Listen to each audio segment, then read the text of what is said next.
歡迎收聽由約德斯演播嘅《偷師保鏢》第383集。大家都嚟咗，咁我喺呢度宣佈幾件事啦。睇到屋入邊擠滿晒人，張義就笑咗下，講到第一件事呢，就係呢件22號結婚，不過佢俾我派咗去澳洲嗰度辦事，要過2日先返到嚟，所以佢老婆忙唔過嚟喎。呢2日包括我在內，全部都要聽李健個老婆嘅命令，可能要去車站機場咁接親戚之類嘅，然之後同佢走趯之類，大家保證要隨傳隨到就得啦。第二件事呢，就係李健結婚啦。我哋鬧完洞房之後，今日各自回家，各自揾阿媽啦。路費就先自己出，返嚟憑票報銷下。嗱，仲有一件事就係春節之後唔好急住返嚟啊！未辦護照嘅先辦護照。明年我可能要去澳洲有一個項目，到時候會派人過去。就呢幾件事啊。夜晚我哋去李健嘅屋企度應下門，順便聚一下。就呢啲。你哋仲有冇其他事啊？張儀睇咗一下，大家講道：我有事，我有事。張老闆，內蒙古嘅黃廠長打電話嚟啊，問你咩時候過去喎。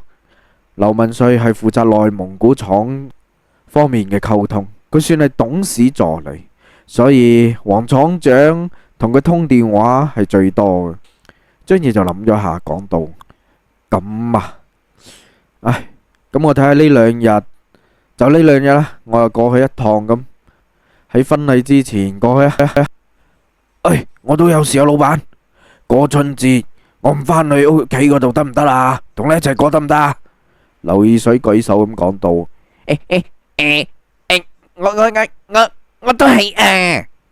5毛都舉手咁講道：我都係啊，我都唔返去啊，我先至出嚟幾日咋嘛，而家屋企度又唔缺我一嚿肉嘅，我又唔返啊。5號都舉手咁講道。何心呢陣時笑住咁講道：老闆，我哋今年都唔返去過春節啦。至於護照呢樣嘢，異地就可以辦啦。就算陸警官住院呢，但係佢阿叔唔喺度咩？我已經同佢阿叔認識咗啦，春節後揾佢就得啦，亦唔係啲咩違法嘅事嚟嘅。咩啊？你哋你哋都唔返去？嗱，我同你哋講啊過年屋企嘅老人最掛住就係啲仔女噶啦，返去團聚。你哋唔好同我講咁多呢啲。過年我都要陪我老豆同我妹，所以全部攬返去。仲有唔係俾咗你哋獎金咩？俾啲屋企度嘛，成日喺出邊鬼滾過年啊，咁冇人陪你哋嘅，就咁講啊，全部返屋企。得，老闆落令，咁就全部返去啊。何心笑嘻嘻咁搖頭咁講道：佢哋喺出邊真係玩到慣晒，返去屋企嗰度對住老豆阿媽又唔習慣，又住唔到幾日咁。張義啊，我有件事想同你講啊。呢陣時鄭楚楚對張義使咗個眼色講道：好，出去講。畢竟鄭楚楚係枕邊人，所以佢對自己使咗眼色，就肯定有啲計仔要傾嘅，唔方便其他人聽到。其實鄭楚楚唔係驚人哋聽到，主要係佢唔想喺呢種咁嘅場合講出嚟。2個人去到走廊嗰度之後，鄭楚楚就細聲咁講道：我啱啱我妹打電話嚟啊，佢話佢嚟咗京城啊，仲同埋佢男朋友呢，要同我見面啊。嗱，我答應咗佢，你同佢哋要見面認識一下噶亦答應咗要請佢哋食飯噶。咁你夜晚有冇時間啊？有啊，冇時間都要揾時間過去啊。張義笑住咁講道：一定見。而且一定要請佢哋。仲有啊吓，以後呢種咁嘅事，你電話通知下我咪得咯。啊，我就知道你喺呢種事情唔會猶豫噶啦。鄭楚楚望咗張儀一眼，張儀做人都好直接，呢一點亦係令人欣賞嘅地方。佢唔會收收埋埋，唔會咁小氣，有男人氣度。對其他人我可能會猶豫嘅，對你唔會噶。張儀搖頭咁講道：哼，得啦得啦，老夫老妻，講到咁肉麻做乜嘢？鄭楚楚掘咗佢一眼，講道：咁啦，嗱，我哋夜晚仲要去李健屋企嘅，不如你咁，你打電話訂咗台先，我哋下晝早啲食，5點就開始，然之後7點鐘就準時去李健屋企，應個門之後呢，咁都帶住佢哋再食一餐咁啊，好唔好？張儀指咗下屋，一直講要請全部人食飯嘅，但係一直都未食到。好啦，咁你想食乜嘢啊？鄭楚楚攞出手機講道：有肉就得啦，呢幾日都食得太齋啦，想食啲肉。哦，啱啦！張儀突然之間諗起一件事，眯咗下眼講道：即刻就到過年，你準備幾份禮啊？過年我哋去鄭老闆同埋劉老闆屋企度睇下，李秋水嘅屋企都要去，張相張神棍都要計埋佢一份啦。內蒙古嘅黃廠長啊，仲有你老豆阿媽、小娘嘅阿媽、葉家老爺子，你就按10個人嘅份量嚟搞啊。禮物呢就唔好太輕騎，但係都唔好太奢華就係啦，年貨就得啦。哦，仲有京城嘅特產啊，咩乾果之類嘅，你都準備一啲。何心佢哋呢班友過年未必會買嘢返屋企嘅，你就同佢哋買埋啦，到時候拎埋啲嘢上車就得啦。吓，咁啊，你咁細心噶？鄭楚楚一陣無語，張儀睇好似咩都唔理咁，但係佢心比邊個都細，你諗唔到嘅佢都諗到。唔細心唔得啊！以前係自己嘅一個人食飽，咁啊全家都唔餓啊。而家養住咁多人，都要諗啦。咁好啦，呢2日我去搞掂佢，咁我先訂台啦。咁食燒鴨啦，好唔好？鄭楚楚一邊講一邊打電話訂台。張儀知道呢餐飯就一定食嘅。黃敬晴同埋鄭振芳唔理點講，都係去日本度捨命為咗救佢，所以請人哋食餐飯好正常啫。至於鄭振芳對自己其實都冇咩好面色，咁都正常嘅。邊個叫佢咁花心，令到人哋唔 like 喎？但係佢都唔可以咩都唔做，要做嘅都係仲要做。一個大男人冇理由同啲靚妹仔計較噶。當然啦，佢都知道黃敬晴同埋鄭振芳恐怕係帶住任務嚟嘅，不過食飯嗰陣拒絕就係啦。何心訂咗飯店啊？夜晚7點半，全部人都一齊，全部一齊去食餐飯啦吓！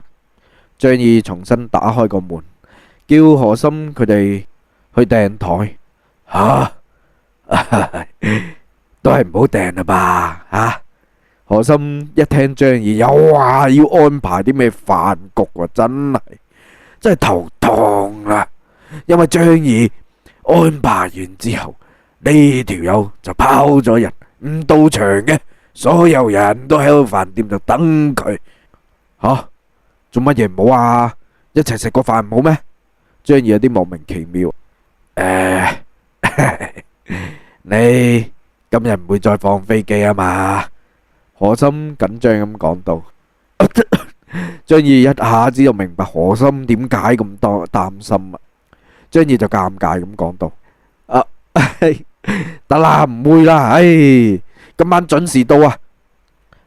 啱啦，文傑、姨姨嫂，夜晚唔可以放我飛機啊！今日夜晚我同文傑有嘢講啊！張儀睇向咗盧文傑同埋周姨姨，佢哋兩公婆今日都到咗呢度，就講明佢哋已經做好咗決定加入自己。個海東青冇嚟，應該係未做決定。不過盧文傑同埋周姨姨呢兩公婆加入都係一件大好事，以佢哋嘅專業水平，何心呢個團隊會更加之強大。今日夜晚我要同你好好飲幾杯啦。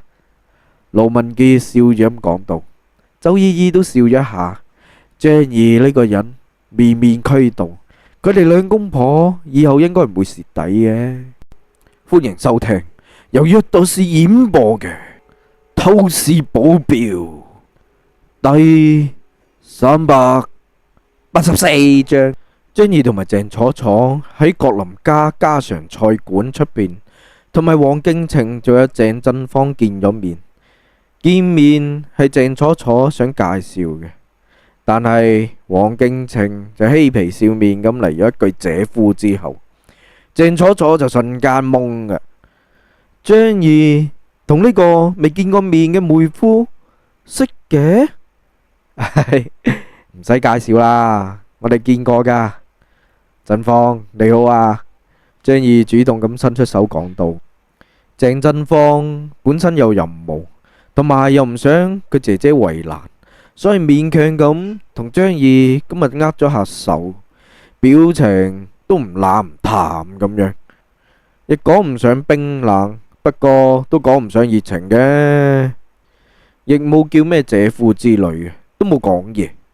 鄭楚楚就覺得有啲唔係咁對路啊，自己個妹係點樣嘅性格佢清楚，之前喺電話度仲叫姐夫呢，點解見咗面之後反而唔叫嘅呢？係，嚟行啊，上樓啊。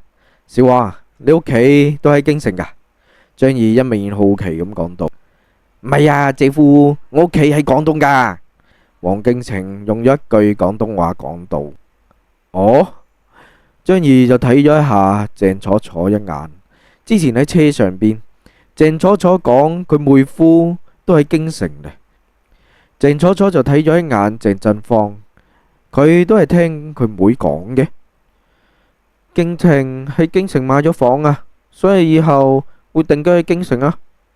鄭振芳解釋咁講道。哦，鄭楚楚就點頭，然之後四個人就一齊入咗去菜館度。菜館啲服務員都好熱情，實在係張儀同埋鄭楚楚都係熟客嚟嘅，經常嚟佢哋呢度食飯。張儀啊，你哋係點識噶？四個人坐低之後，鄭楚楚就問咗起身，佢妹同埋妹夫點解會識張儀嘅呢？鄭振芳就即刻插嘴咁講道，又瞪咗張儀一眼講道。敬晴屋企人同佢係識嘅，所以咪識咯。係啊，我呢把劍就係敬晴屋企嘅老爺子送嘅。張儀而家已經將呢把短劍隨身攜帶，因為放喺車度唔安全，好多人都喺度記住佢呢把咁嘅絕世神兵嚟。鄭楚楚都知道張儀隨身帶住把劍，所以佢每一解釋，佢都笑咗一下。吓，咁啱啊！係啊，我同姐夫絕對係好兄弟嚟噶，係咪啊，姐夫？今日我哋一齊飲多啲咧，好冇？黃敬晴嘻嘻笑咁講道。啊，唉，好好，係要飲多啲嘅，慶祝一下。張儀笑咗起身，兩個人都算係戰友啊，都平安回國，的確係要飲翻杯嘅。鄭楚楚同個妹又坐埋一齊，細聲咁傾起咗偈，問下老豆阿媽，問下屋企度，問下小王嘅為人之類嘅。而張儀就同黃敬晴喺度開始飲啦，都係白酒嚟嘅。反正夜晚有鄭楚楚開車嚟，走過三巡，鄭振芳感覺都差唔多嗰陣，就提議同鄭楚楚去洗手間，順便有嘢蜜蜜針咁喎。而鄭楚楚都跟埋去啦。佢哋兩姐妹的確係有嘢要蜜蜜針嘅。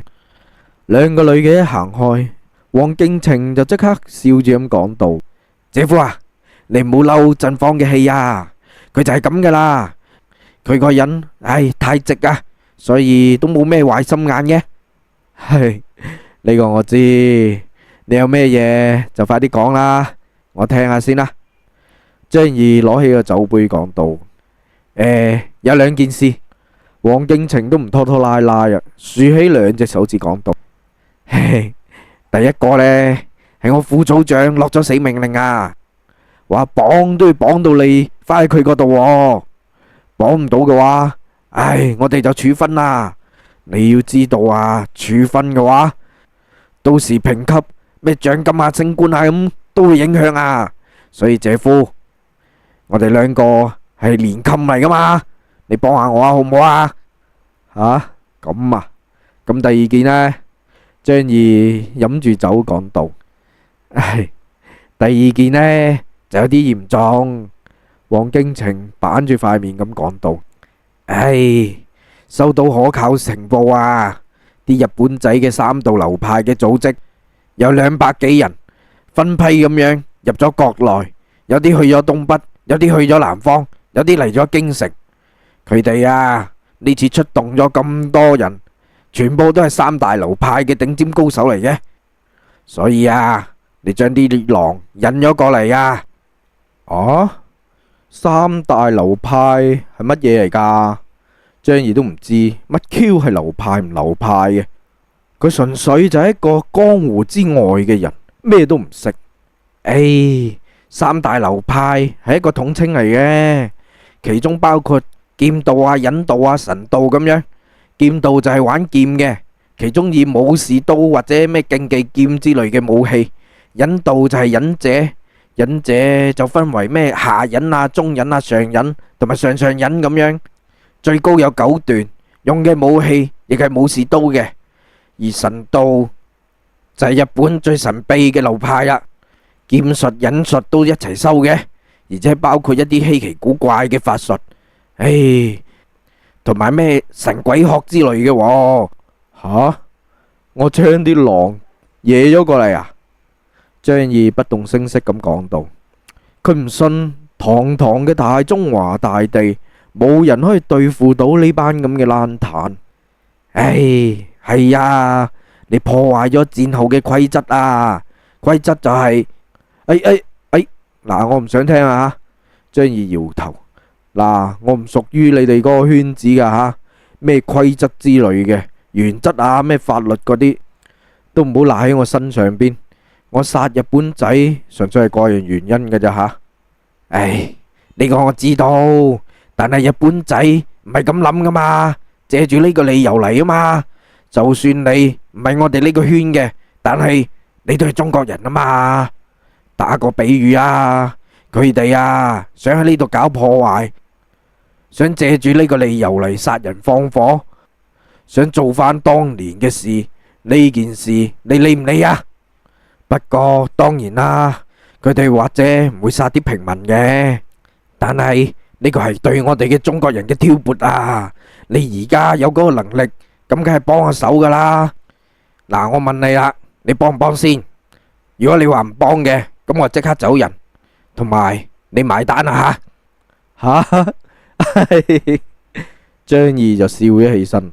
呢個黃敬晴恐怕係過嚟試探自己個底嘅，亦攞咩民族大主義嚟壓自己。而佢面對呢種咁嘅事，又真係唔可以袖手旁觀喎，因為佢係中國人。咁啦，你同我分析一下，你哋嘅副組長見我做乜嘢先？張儀諗咗下，講道：有2種啦。黃敬晴即刻講道：第一呢，就係招安，第二招唔成嘅話呢，都想你出力，至少應付呢次嘅危機啦。至於攞你問罪之類嘅就唔會嘅。做咩唔會先？張儀好奇咁問道。就憑一點，你熱愛呢個國家啊？黃敬晴伸出個拇指講道。好啊好啊，咁我同你去見你嘅組長啊，但係要等到今日夜晚10點之後先至得喎。夜晚我仲有好多事啊，一係聽日啦。好啊，10點之後都得，我等你電話吓，到時。但係你千祈唔好放我飛機啊！嗱，你係我姐夫嚟噶。不過姐夫你真係犀利嘅啫。黃敬晴又追加咗一句講道。吓？邊度犀利啊？張儀睇住佢講道。你呀，食住碗入邊嘅，隔籬碗嘅你都食埋。我錯啫，肯定知道你其他嗰啲嘢啊。你呀，犀利啊，同我屋企嘅老爺子一樣。又關你屋企嘅老爺子咩事啊？張儀瞬間有啲迷糊啊。我啊，屋企啊有幾個太嫲嫲噶，我嘅爺爺啊都成幾個阿媽生噶。吓？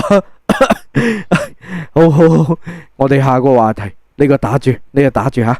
張儀咳咗2聲。黃敬晴佢個太爺係嗰種封建時代嘅社會咧，香港都好似係60、70年代先至取消一夫多妻嘅，而取消嗰陣2個老婆以上嘅都受法律保護。係咁，你個太爺喺邊度啊？我可唔可以見下佢啊？張儀突然之間想見一下呢個贈送咗短劍俾佢嘅黃老爺子呢。任月玲都想揾佢，所以張儀見下佢咁，想多謝下佢，同埋都想幫任月玲。我都想見佢啊，但係都唔知喺邊度。佢帶住我九叔周圍去嘅，我都係冇幾耐之前先見過佢一面，之後都唔知佢喺邊度啦。吓？好啦，咁你太爺係咩級別噶？張儀好奇咁問道。